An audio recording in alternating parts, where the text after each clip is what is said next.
brašno.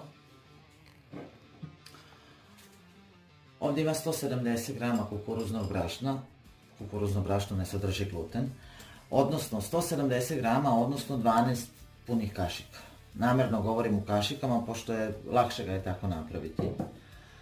I 70 grama bezglutenskog brašna, odnosno 6 punih kašika. Mutimo i dalje. A ne, prašak za pecivo, Marina, to si zaboravila. Pola kesice. Nekada sam ja stavljala cijelu kesicu, ali nema potrebe zaista za tim. Pola kesice je sasvim ok. Nekih 6, 7, 8 grama odokativno, polovinu kesice sipite. I butamo. I mutimo dalje. Butamo. Ti buta, ja ću da mutim, jel može? Oprostiti ti ne mogu. U redu. Preživet ću.